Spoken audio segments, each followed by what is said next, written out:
Whenever I point a finger out, look at the three fingers that are pointing back. I loved the fact that when I got in the boxing ring, I got some peace of mind. It's the only place where I would get some freedom from my thinking, because it was just this obsessive narrative all the time. Well, with training and discipline and dedication and consistency, which I'll talk about later, you can achieve anything. Wanting to be the hardest person in the room, wanting people to think that I could look after myself, when really inside I was just scared.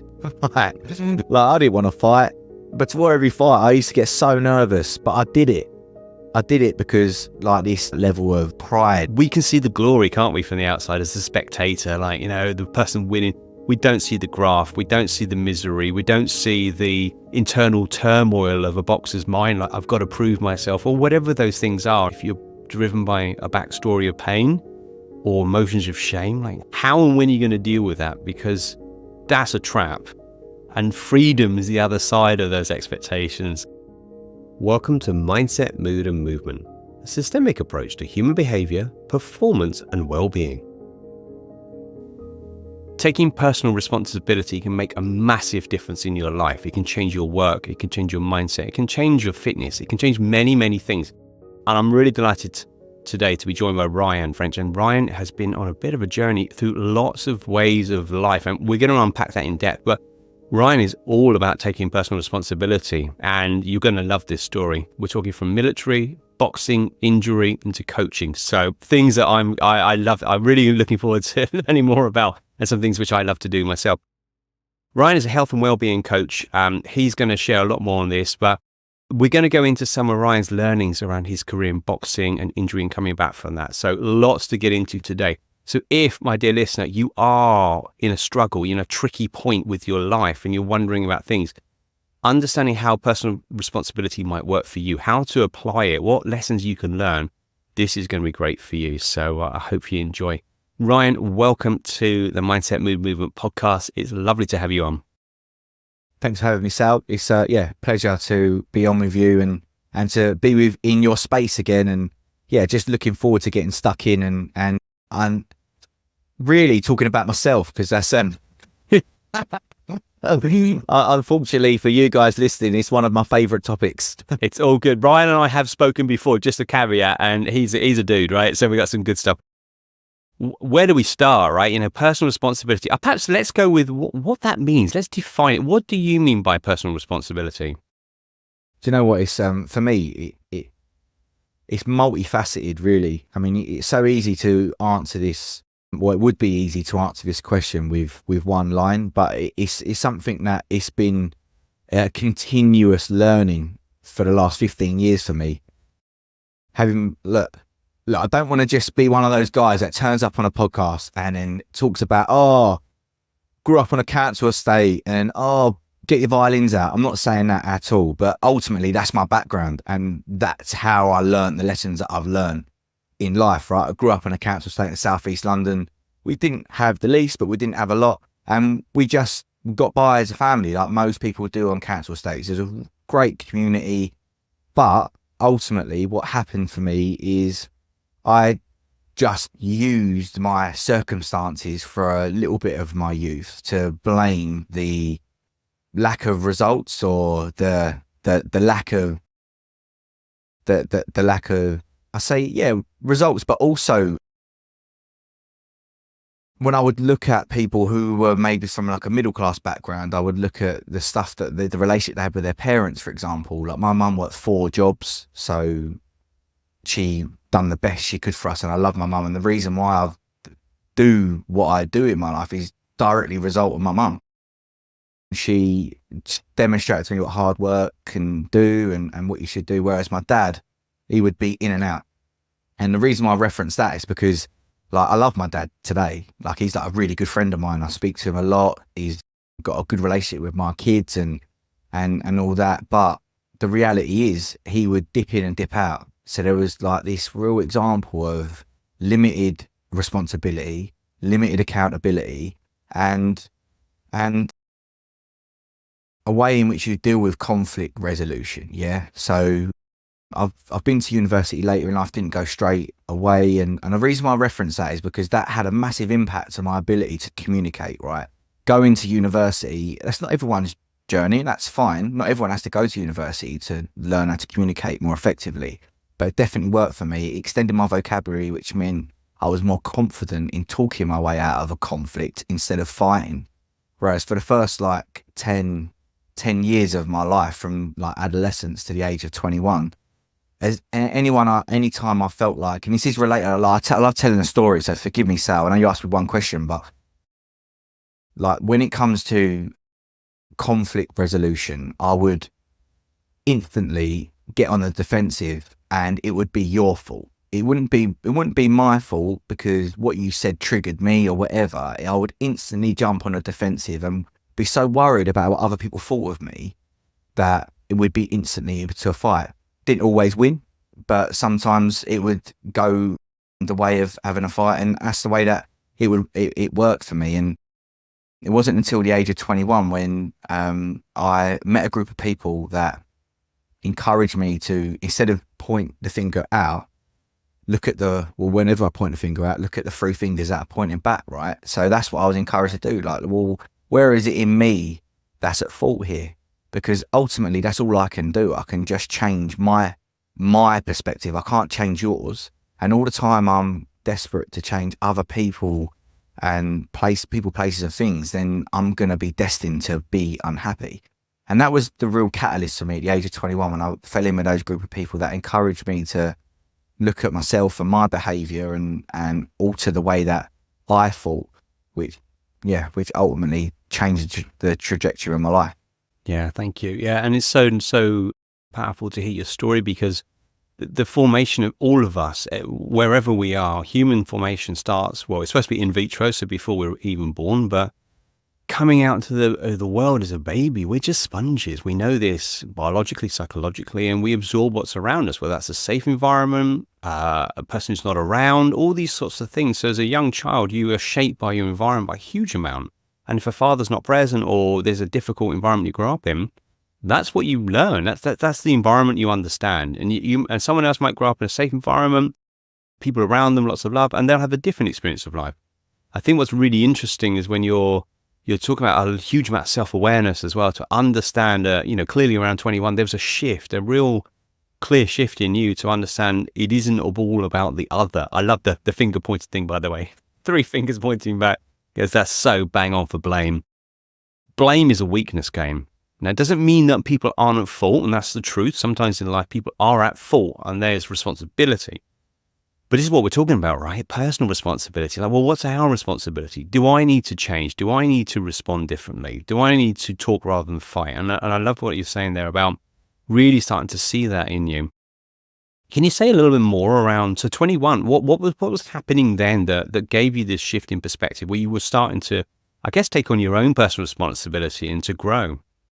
Yeah, so it started way before that, right? Of course, because that was the tipping point was at 21. But I remember having a conversation with my brother when I was about 16. I started boxing when I first walked into a boxing gym when I was 8 and took it up more seriously when I was about 11 or 12. And I lived in the gym. Like, that was my whole persona, everything about me. Look, the reason why I got injured because I wasn't a great boxer. I didn't move out of the way enough. So I used to block with my face. I mean, you don't get born with a nose like this, Sal. So I used to took far too many shots, but I loved it.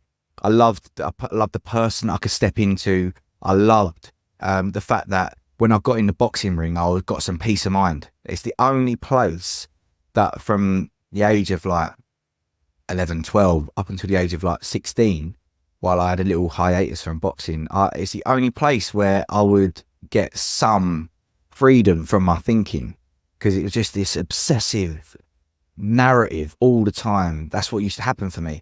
So I might be in a group of friends and say a joke and no one laughs, and then in my head I'm like, oh, everyone thinks you're an idiot.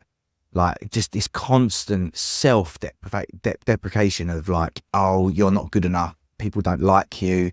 You shouldn't have wore them trainers. You should have done hair differently. Like I said to you on the podcast today, wish I'd done my hair. So it's those types of thoughts, and I found that taking mind-altering substances from a young age, it was either a mind-altering substance or boxing, and those two are not necessarily good if they're your coping strategies for life, right? Not a great way to live your life. So yeah, so that was the real build up for it. And I remember having the conversation with my brother when I was 16, and I just said to him, look, we're the type of people that are always going to take drugs. That's just that's our destiny. I mean, that is really sad, like, to look back on that 16-year-old, like, accepting that this is my fate. But fortunately, around that, I mean, I always wanted to join the military. That was right from the age of like 4 or 5. There's old, like, remember the old like VHS like cameras? Like there's an old VHS camera, like, home video of me as a young kid saying I want to be a tank driver. So it was always there, like always playing war games. That was always what I wanted to do. So I signed up to join the military when I was 17, and I joined at the age of 18. I joined the Royal Green Jackets, an infantry regiment in the British military. And in training, I'm an obsessive guy. Yeah, so if I put my mind to something, 9 times out of 10, I'll achieve it. And that sounds like really arrogant. But if I then the key ingredient there is if I put my mind to it, right? Because I'm really good at starting stuff, and I've started loads of things and not finished them. But if I put my mind to something, I'll 9 times out of 10, I'll achieve it. But so I remember I turned up to the first day of training at Catterick up north, and my platoon sergeant stood in front of like 50 odd young men, and he outlined the awards that were on offer, yeah, and he said, because I joined the Royal Green Jackets, part of being in the Royal Green Jackets there was a award for best rifleman. So I'm like, I'm going to win that. In my head, I was like a dog with a bone. I'm like, that is mine. And there was also another award for best recruit, best overall recruit, yeah. So I was like, that's also mine. I'm going to win that. And this also demonstrates like a lack of self-esteem for me, yeah, because the next award that he announced was best at PT, which is ironic because now I work in that industry. I've worked in that industry for 15 years, yeah. But he said best at PT, and in my head I'm like, I'm not good enough for that. So I just switched off for that. It was like, I'm not going to get that because just low self-esteem. Whereas now I know, well, with training and discipline and dedication and consistency, which I'll talk about later, you can achieve anything. And I believe that. I believe that to my core. But it takes effort, work, and dedication and consistency. That's what you need, right? But anyway, I was just completely obsessed with those two awards. And so 6 months, and I won those 2 awards. But the point is, in my head, I'm like, well, I've completed the army now. I didn't set a new goal. I didn't try and reach for anything else. So as soon as I got to my battalion, I drank a lot of beer, ate a lot of pizza, and sniffed a lot of cocaine, which you're not supposed to do when you're in the army because there's zero tolerance for that. And I made my mind up when I was in training that I was going to remove that stuff from my life, because the whole idea of me joining the military, yeah, was to, one, get out of a relationship that I was in. I'm laughing because it's insane in my thinking. I'm not laughing because I'm proud of it. Yeah, this is just like a change in my thought process. Yeah, so I was in a relationship. I was with a girl I was with for 3 years. Like, we were young and quite a toxic relationship. We were both like expecting us to, like, very jealous, and it was just a real young people in a relationship, right? So I was working with her uncle, hated the job that I was in. So I woke up at like 4 o'clock in the morning one day and I was like, I'm going to join the military, because it's like kill 2 birds with 1 stone. Can run away from the job that I'm in and also the relationship. So that's what I did. I joined the military, and yeah, like I said, passed out with 2 awards, and then got to my battalion, and that was like the downfall, and it just started slowly unraveling. This reputation that I built up for myself in training, as soon as you get to battalion, that reputation means nothing. No one cares what you've achieved in training. It's like you're starting from scratch. But anyway, to cut a long story short, I got mixed up in some stuff that you're not supposed to get mixed up in when you're in the military, and I failed a drug test. And I believe in serendipity. Yeah, I believe that things are written, and people listening to this might think that's a bit hairy fairy, and that's fine. But for me, it's clear as day. So I went home on leave. I'm from Eltham in southeast London, and I used to drink in a pub in Chislehurst. And I went to this pub, got through the whole night without doing any drugs, and I was leaving the pub to go home, and someone offered me some cocaine just as I was leaving the pub. And I don't really remember because I was quite drunk. And just yeah, I started using drugs that night, and went. And it was a Sunday actually, and I drove back to camp in the morning, still completely over the limit. I have been done for drink driving, and I'm not proud of that, but it's part of my experience, you know. And these things I think have happened in my life and have shaped me to be the person I am today. So I turned up to battalion and was on parade. I turned up on parade, and a surprise, the CDT team, which is the compulsory drug test team, they turned up to give a select people a drug test, not everyone, yeah, which is like, this is the serendipity part, yeah. And then I was supposed to be on guard that day, and they just selected a few people to be on guard, and they selected me. And this CDT team drug test the people on guard, and yeah, I failed a drug test, and a few things happened after that. But the long story short is, after just over a year of me being in battalion with the Royal Green Jackets, I kicked out. And I always looked at myself as a 22-year guy, like always wanted to do the 22 years in the military.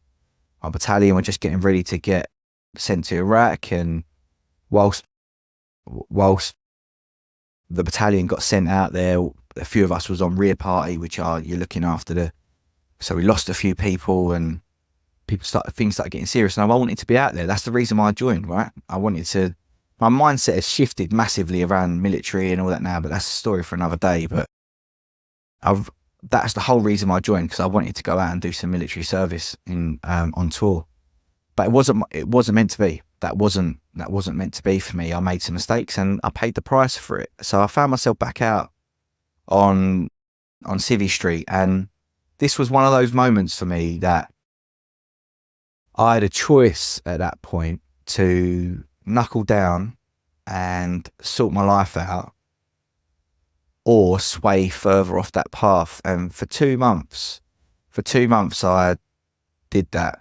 I was like, I started working again on a building site, and started moving my life forward. And then I went to a rave, and where there was copious amounts of ecstasy being taken, and then that was it really. Like, I just remember going down that road and getting back into like mind altered substances and all that stuff. But anyway, about 18 months later, I hit the ground at pace. Like, I was bottomed out emotionally, and luckily I met a few people at that point that were able to point me in the right direction and give me some tools to actually start living life and moving forwards, and actually reaching towards a set of goals that helped me to be a better person, but also a more valuable service to society, instead of just being so consumed in self and what I can get out of the world, and actually place me in a position to be of use and service to others. And then that started the chain reaction really of me getting into fitness, being more considerate of other people, and considering how my actions can actually have an impact on other people.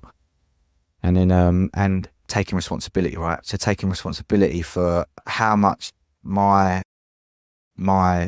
behavior, whether it's just thinking negatively or whether it's acting negatively. By the way, I'd have to say, like, I make mistakes every day, and that driving is the most unspiritual place for me. So I've still got a lot of work to do. Do you know what I mean? There's still a lot of growth needed. But when I look back at the person that I was and describe the person that I was, and the stuff that I used to get up to, I would never have met my wife, because my wife would have run away from the person that I used to be. Like she wouldn't have wanted to be around that guy. So my experience is I started just doing certain behaviors on a daily basis that revolved around building a relationship with God. And I use the word God because I'm not a religious person, but it's just shorter than higher power. So I started building this relationship and started doing like prayer, meditation, this type of stuff, and started building like a solid morning and evening routine. And that's been in place for about 15 years. And what the things that have happened since doing those behaviors have been nothing short of miraculous. Like, I don't have to get involved in those toxic behaviors that I used to get involved in. But what happened for me is when I met those people at 21 and started integrating these new behaviors in my life, what I still did was boxing. So throughout those years, I boxed up until 2017. So training dedicated to keeping myself in shape, but sporadically, because consistency is something that I've really struggled with. Yeah, so I was going to say, I just want to kind of pause you on this point. I know you're an eloquent speaker, and I want to get your boxing bit separate. But I just want to kind of make a note to that point. You've shared some raw and honest stuff about how you've been without filter, and I really acknowledge that. And what I hear is there's, such an interesting place, isn't it? This worldview that young Ryan had about what he could do, like what this life looked like for him. It's going to be drug usage, it's going to be this, it's going to be fighting. And it's so interesting that worldview was so solid, it sounded at the time, that it took some serious things to almost wake you up. The beloved journey into the army that then got cut short because of the actions that you were taking at the time, and then the consequences of that. And I find it really interesting that out of adversity, out of difficulty, sometimes actually it can be the best thing for us. It's the wake up call, because otherwise, if the alarm bell is not loud enough, we just don't hear it. And it's really intriguing when I hear this, because a lot of the time we all want to do right. Most of us want to have good ethics and that, but depending on our upbringing, depending on our life view, our worldview, it's really hard to make those choices until you get evidence that challenges that. And a lot of the time, this is sort of brain science I hang out with, but our brain is in this psychological homeostasis. It stays with what it knows. Your identity is, I'm a boxer, I'm a tough kid, I'm a military man, whatever it is, I'm a drinker, whatever those identities. And we are so invested in that identity. And it is a bit like cracking an egg. Like, you have to crack that really hard to split that identity open, to go, what am I doing? And then it really is that sobriety moment. Like, what am I doing with my life? And that choice, because that's where personal responsibility has to come in. But I just want to note that, because I think it's easy to say take personal responsibility. It's much harder to challenge your identity. And it feels like either you've got to have the courage, people around you, or sometimes you have the hard knocks in life that go, if you carry on like this, mate, you're going to be in a prison or in a gutter or whatever it is not where you want to go. And I just wanted to acknowledge that, because it's so important, because there are junctions in life, right? Sometimes if we take one decision at one point, we'll never go back from it. And like the decision that night when you're out, and then what happened the next day with the drug testing in the army, that decision then had changed the trajectory of your life forever at that point. It's so interesting that if we keep an eye on those really pivotal moments in life, like what do we do with them? Which of course, I know that you've started to see them more and more and more. So can we go into boxing? I'd like to say I'm a fellow boxer, right? But you beat me up. I do box a little bit. I like boxing as a training modality. I, unlike you, didn't like fighting as a kid. I was always quite scared of fighting. I was quite a soft, gentle, dreamy kid. And it's only in later life that it's been okay for me to put on boxing gloves and to punch hard and to hit hard and to be with that explosivity and that controlled aggression. And I found it really interesting as someone who hasn't been in that space. But what's it like for someone who has been in that space, grown up in an environment where there's a lot of fighting? clearly okay at boxing. Otherwise, you wouldn't be able to continue, even though you say you may not be as good as you hoped. But can you say more? Like, take us around the whole boxing experience, because I know that's also led you to another junction in your life. So perhaps you can explain a little bit more about the experience of boxing for you, perhaps from when you were younger, and how that's taken you forward to today. Yeah, I mean, boxing, it's for a long time, it was, I mean, don't get me wrong, like, I'm grateful for the resilience that it built. I'm grateful, but I also, for me, it fed into a very unhealthy part of my psyche. But there is a massive place for boxing gyms, and I am so grateful to what boxing done for me. I mean, I built a career of boxing for about 5 or 6 years. I had a boxing training academy and was teaching people how to use boxing as a form of fitness, and then train some fighters to go on a fight. So I just want to get that in there before I talk about what I'm going to talk about, because I am really grateful to the sport, and I think it does wonders for kids' lives. But for someone like me, it tapped into a part of my personality that is all ego based, and all very much concerned about what other people thought of me. Even if they didn't actually think what I thought they thought of me, I still thought they did. So it was all right. Like, wanting to be the hardest person in the room, wanting people to think that I could look after myself, when really inside I was just scared. Like, I didn't want to fight. But before every fight, I used to get so nervous, but I did it. I did it because, like, this like level of like pride, because I said I was going to fight, so I'm going to have to do it. And it showed up that way, because as soon as I got in the ring, a lot of the time I would freeze, and I was really good at hitting pads and bags. Like, I look decent. Like, I look like I used to watch videos of myself back and be like, oh, I look like I can fight. And I get in the ring and I just freeze. And that's why you see people, you'd hear professional boxers talking about, oh yeah, what is it like when you get under the lights? Because it all changes, right? Pads and bags don't hit back. The minute you got someone hitting back, it all changes. So yeah, so from a very young age, I was very stocky as well. So I would be fighting kids that were a lot taller than me. I look back at pictures of myself, and I definitely was a fat kid, but I was like the fat kid in the gym, because I was a bit stockier than everyone else. And but that's just the way it was. And then that also for me bred a really unhealthy relationship with food. Like, I had a real hunger. It's still there today, and it's still there today with me, and it's all right. I live with it, and sometimes can feel guilty after eating and stuff like that. But it's nowhere near as bad as it used to be. Like, I definitely have worked through those issues in my life.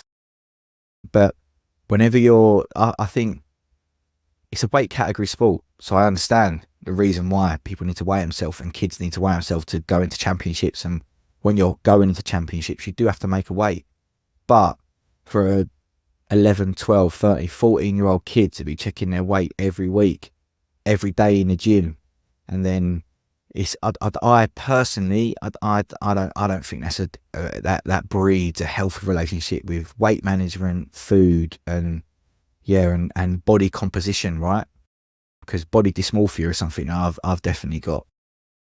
But look, like I say, I'm really grateful to boxing, because it helped develop me as a person. All the time I was in the boxing gym, I wasn't out on the street with my mates, getting involved in other stuff. So, but it didn't stop me getting involved in other stuff, but it just limited my time on the street, right? So that's why these boxing gyms are vital for the community, and things have moved on a lot. Like, I'm talking like, this is like 20 odd, yeah, I'm on 36 now, but it's like 25 years ago. So yeah, so that's what then started this idea that I could look after myself. Yeah, so when anyone at school or on the street would challenge me, I couldn't have it in my head, you thinking that I was scared, even though I was.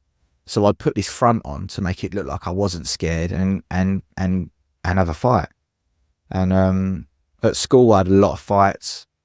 I got yeah, when anyone I thought was taking liberties, then I would punch first and ask questions later, right? And yeah, and then when I joined the military, so I stopped boxing at the age of 15, 16 when I was in a relationship. When I met that girl that I told you I ran away from to join the army. And yeah, so I stopped boxing around that time and started drinking more, put on weight, and then that started this unhealthy relationship with putting weight on, losing weight, putting weight on, losing weight. So then I started training to join the army. Didn't box while I was in the army. When I got kicked out of the army, I boxed for the TA, which is now called the Army Reserve, but I went on and boxed for the TA when I got out, and then that started my journey back into boxing. And I started training again, lost the weight, and started looking after myself. Then I'd done a level 3 personal training qualification and all that, and it started this journey in self-discovery and realization. But along that time, I was using boxing as a crutch. So although I was starting to develop greater, better health habits in my life, looking after my mindset and my body, whenever life would get stressful or I would feel uncomfortable or whatever, I would lean on boxing. And then I would, like I say, get to experience a greater sense of presence and peace of mind when I was in the boxing ring, because it's really hard to be thinking about anything other than where you are at that moment when someone's trying to punch your head in. So like, I'm really grateful that today I don't have to do that to experience peace of mind. I don't have to lose any more brain cells to be in the present moment. So yeah, so that I then turned, so I was boxing up until the age of, was it just before I was 30, I think, or the year of my 30th birthday, I had my last fight. But I turned pro in 2016. And for anyone who doesn't know, it sounds really impressive. And look, I'm really glad that I did get to experience what it was like to box in a professional boxing ring. But when I first turned pro, I turned pro in the away corner. So for anyone who doesn't understand the business side of boxing, because boxing is a business before it's a sport, I turned over and I was fighting in the away corner, which essentially I would turn up, and although I wasn't paid to lose, you're turned up and you're expected to lose because you're fighting these prospects coming up and just trying to give them experience. And so I had 2 fights on the road in the away corner, where basically you don't have to sell tickets. You turn up and you get paid anything from like 1,000 to 1,500 quid. And then I met someone in the gym one day, and I was just eating a bag up London, and this guy was a professional coach. And I'm really grateful to this guy, because he was like, "Oh, you look like you can box, mate. I was like, "Oh yeah, I'm a pro, and just got to keep myself in shape, because that's how it is when you're on the road. Your phone could ring at any point, and you could be asked to fight anywhere between a couple of weight divisions below your weight or a couple of weight divisions above. Like, that's just how it goes. So I would always keep myself in shape. But this guy said to me, he was like, "Why are you on the road?" He said, you can obviously fight." He was just seeing me eating a bag, by the way. He didn't actually see me spar. And so so I said, yeah, I was like, "Oh, look, I'm happy being on the road. Like, I don't have to sell tickets." And this is the point. I was happy being on the road because there was no pressure. I wasn't expected to win. And that's another example of my low self-esteem showing up. And it was a lot easier to get in the ring when you weren't trying, because if you're trying and you lose, but you did try, then you got to live with that pain of trying and not being good enough. So I turned over, and I know this now, but hindsight is 2020, right? It's lovely to look back in hindsight, but I can see the motives. I can see the motives and the reason, the rationale is the reason why I was doing stuff. But that guy, what he did for me, he said this, because I had a young son at the time. My son's 8 now, but he was a baby at the time. And he said, "Think about how proud your son's going to be if his dad was a professional boxer and he'd won a few fights. How much more proud will your son be if you'd won a few?" And that really done me. That stabbed me in the heart, because I was thinking, oh yeah. And that one moment, I don't even know that guy's name. I wish I did. I wish I knew it, because like, that completely changed my next fight. I only had one more fight, but at that point, I had quite a large client base. At that point, I'd been PT for a few years. I'd been coaching people how to box at that point. Boxing was my USP. It was my unique selling point in the market. So I had quite a large client base who I could sell tickets to, right? Because it's a business. So I said to my boxing promoter, Steve Goodwin, I said to him, oh, look, I'd like to sell tickets on my next fight and be in the home corner. Is that all right? He was like, yeah, no worries. Like straight away. I said, yeah. So I went out and I sold, I don't know, about 160 odd tickets. So that meant that I got paid, which was handy. But the York Hall, it was at York Hall, and the York Hall, actually, I just want to say as well, like my second fight, I boxed on George Groves' undercard. That was like my world title fight, even though I was turning up to lose. I was turning up to lose, but I was so grateful. I got to meet George in the changing room, and that was a dream come true. So there's been some moments in my boxing that I'm really grateful about. So anyway, went to York Hall and had a lot of people there. The York Hall was proper going off, and it was awesome. But that year, I'd had a really hard year of training, taking a lot of hits to the head, sparring with concussion. So sparring with concussion, like black eyes, like my headaches all the time. Like my wife was really worried because I bruise really easy anyway. So I had like bruises all over my face all the time. I broke my nose got flattened in sparring one day. So I got back home after being in the gym, and like my nose was wonky across my face. And see, it was a hard year of sparring. But anyway, I got in the ring with this guy, tough Eastern European guy. And first round, gone out there and knocked him down, and obviously like all the home support have all gone up, and I'm like, yeah, this is it, like I'm moving forward. Went out there in the second round and he knocked me down, and he kept hitting me with this overhand right. I weren't blocking. I should have just brought my hand up to block, but he just kept hitting me with this overhand right, and yeah, every time he hit me, it was like I'd been hit with a sledgehammer. Like it hurt much more than it should. Then went out in the third round and he knocked me down again, but it's questionable. It's questionable, this knockdown. Anyone who knows boxing knows there's a really famous referee called Punchy Bob Williams. He's a great referee.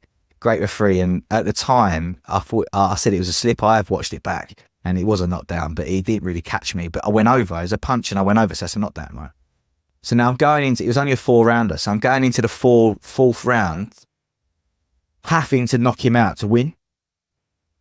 Or if I won the last round, it would have been a draw, yeah? Because he won the middle 2 rounds, I won the first round.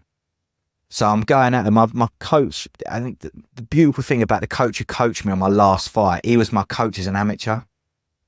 So it was a real beautiful fight to go out. It makes heads or back or neck stand up, because it was a real nice fight to go out on. Nothing spectacular in terms of attendance. Had probably a couple of thousand people, and only 100 odd of those for me. Do you know what I mean? Yeah. But like it was a real special moment in my boxing career.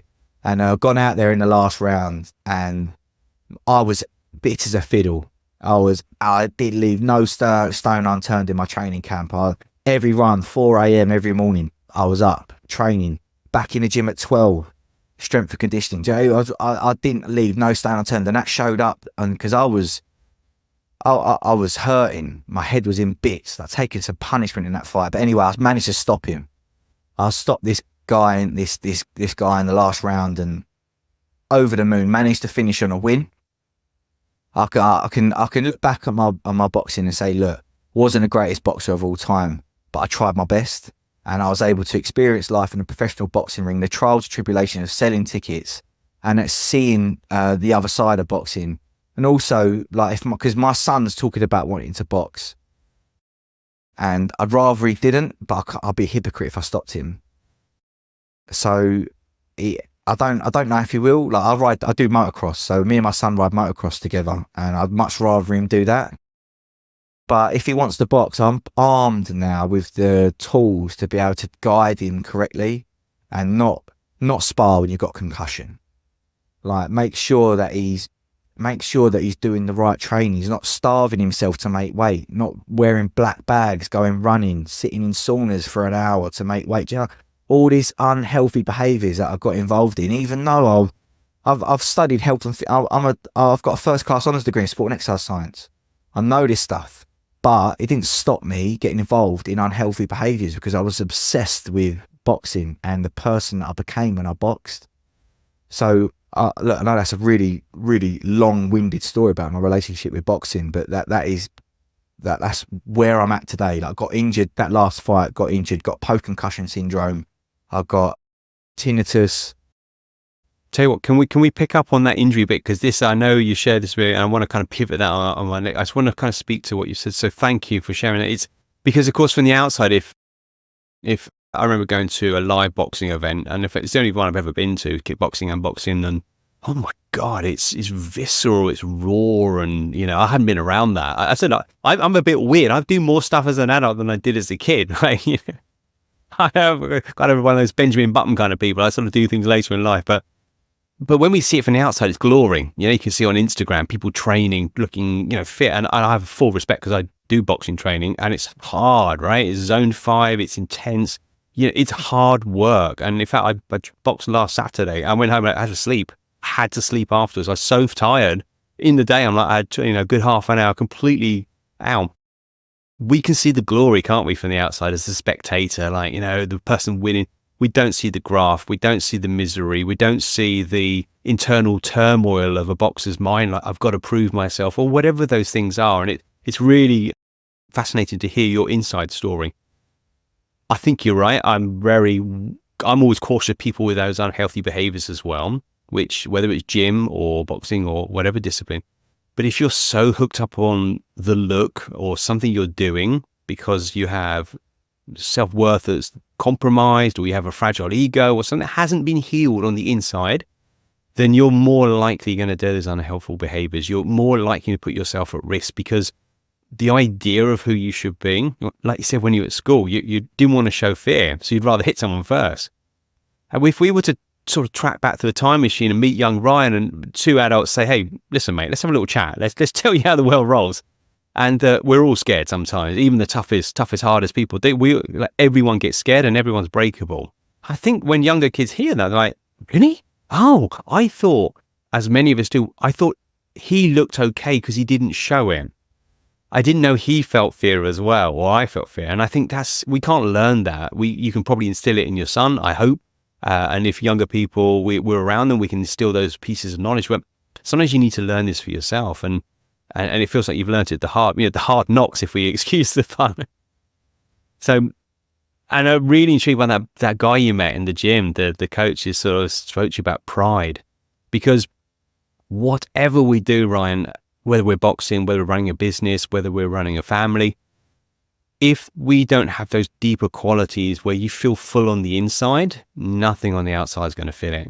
Glory, money, Lamborghinis, whatever the stuff you think it is. If you are empty on the inside, it cannot get filled on the outside.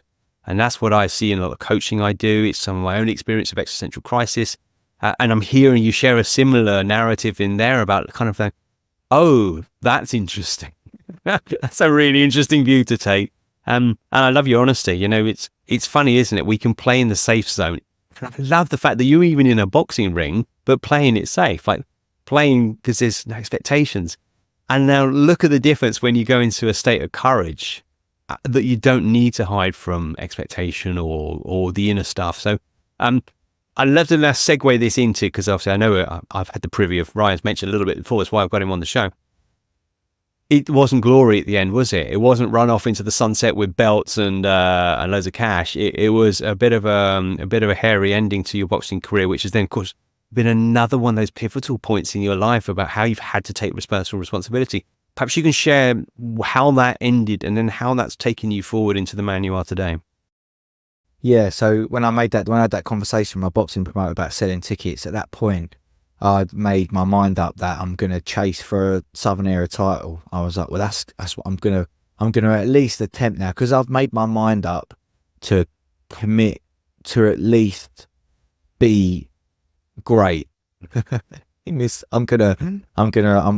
a Southern Era title. That's another example of my low self-esteem, right? I'm going to just go for a Southern Era title instead of an English title or anything like that. Not that I would have been good enough for that anyway, but anyway, I got in the ring that night and it wasn't just that fight. That was like that tipped me over the edge. I took a lot of punches in that fight, but it was actually like the year of hard sparring and training that built up to that.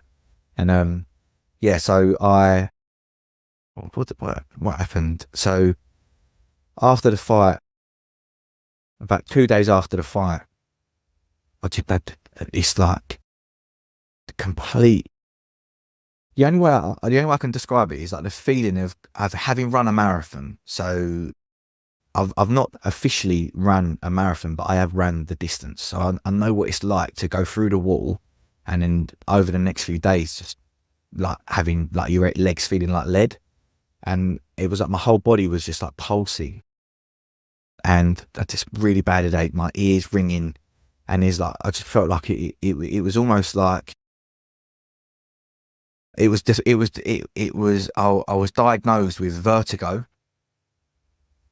And I looked at, there's loads of things what it could have been, calcium displacement in the ears. There's other stuff that it could have been as a result of the being punched. So vertigo, post-concussion syndrome, tinnitus.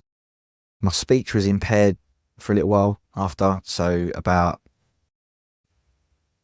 for about 2 or 3 months after the fight, I went and met up with a mate at a golf club. I didn't play because I couldn't even walk properly at the time. Like my whole gait, it was like the neurological pathways like sending signals down to my feet. It was like significantly slower. So like, I was walking slow, and it just felt like I was walking on air. And I sat down with my mate and was talking to my mate, and he went, "Mate, are you all right?" I said, "Yeah," and I felt like I was talking normally. He was like, "Mate," he goes, "You sound like you've had a lobotomy." I mean, that's like, thank God for friends, right? So tell you the truth. But that was a massive wake up call for me. And my son at the time, he was just started walking. And he was like trying to get me to play with him, and I was just laying on the sofa, like I couldn't even move. Luckily, I had a guy that was working for me at the time who was delivering the boxing stuff that we was doing. But obviously, my costs went up because I was having to employ him more to deliver the sessions. So I wasn't able to go out and actually deliver any of the sessions. A massive impact on my life. For a fight that I probably earned £1,000 for. And you know what? I was so deluded at that time and so caught up still on this goal. Those same group of people that I met all those years ago were kind enough to tell me the truth. And so I met up with a few of them one day, and they saw the state of me, because it was like, I think it's about a week after the fight, and I was like black eyes, like I was in bits, and my head was like bumps and everywhere, yeah. And so he said, "Oh, so you're not going to fight again, right?" Because all these guys come and watch me. They all came and watched as well. So they saw how rubbish I was. And and he went, "I am joking, and that sounds like I'm being very like flag."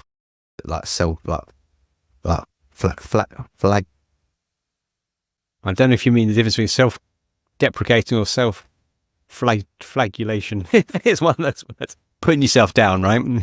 Yeah. Basically that, yeah. So I am start saying it in jest. So but anyway, like and I answered the question as if, yeah, of course I'm still gonna fight, because I won that fight, and I want to go. I want to at least put myself in a position to fight for a belt. And he put his arm around me and he went, "Mate, look at the state of you." He said, "You can't talk. You're having trouble walking. You got a wife and kids at home. And you got £1,000 on that last fight." He said, "The risk ain't worth it, mate." And that was like someone just smashing me in the face of the truth. And I'm like, "Well, you telling me I can't go and achieve this thing that I've set my mind to go and achieve?" So although I won my last fight, which was great, on BoxRec, so you search my name on BoxRec on Google, it will say Ryan French, 2 losses and 1 win. But in reality, it took me 3 years to recover from that fight, till I was back to full health. Like I can't go on, look, don't put your violins away. Like, I'm not asking for any violins here, but the reality is I can't go on roller coasters anymore. I can't experience going on fairground rides that spin you round. I have to be really careful with. I sold my motorbike at the time, because I used to ride around on a Thundercat 600. That's what I used to get around London on. I couldn't turn my head quick to do lifesaver checks, so I had to sell my bike. fortunately, I've made a full return to full health. So I've got a motorbike again and can ride, which is great. But the reality is, it was a long road in recovery. And these are the stories that you don't really hear about. Like, you see someone, like, for example, there was a really, I don't know if you follow boxing, but there was a fight on the other week with Fraser Clark and Wardley. I'm so annoyed that I can't remember his name because he's a great fighter. But anyway, I think Wardley, it is Wardley. But anyway, there was an absolute war. These guys, two heavyweight guys, that smashing two lumps out of each other. And I'm like, yeah, it's great for the moment, that 33 minutes or whatever it is that we're watching on screen. But these guys now, they're going home, they're going to get on in their personal life. Like, what are they dealing with today, right now, 2 weeks after that fight? The headaches. Maybe they don't, maybe they're all right. But my experience is that it hurts. And yeah, and that's where I'm staying. Like, recovered, running a business, and I can integrate back into family life and be okay. Yeah, it's lovely to hear that. And of course, this is this thing around life which we can get caught up in glory moments. You've already alluded to it. The mind is so powerful. We get fixated. Like, I'm going to be a success as a boxer or as a sports person or as a business person. And some of us are more like the old analogy of a dog with a bone. We just won't let it go. When actually the right thing is to do is to drop him, like a red hot brick, as they say, like, just let it go and move on. But when there's pride involved or there's a proving involved, it's more in the male domain than female, but it goes everywhere. When we're trying to prove ourselves, it's a very masculine thing, isn't it? Like, you prove you're tough, prove you're strong, prove you're whatever it is. I question the proving. Who are we proving it to?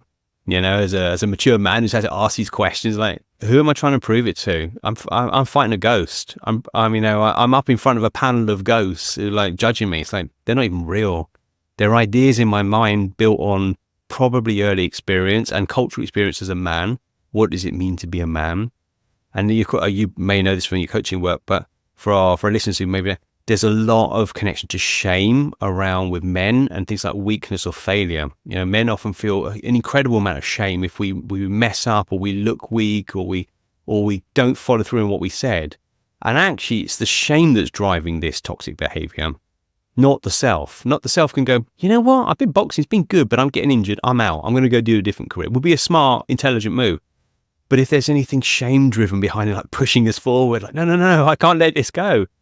And to a mate of yours, it'd be like, dude, what are you doing? It's so obvious, but they're not you in your mind. They don't feel what you feel.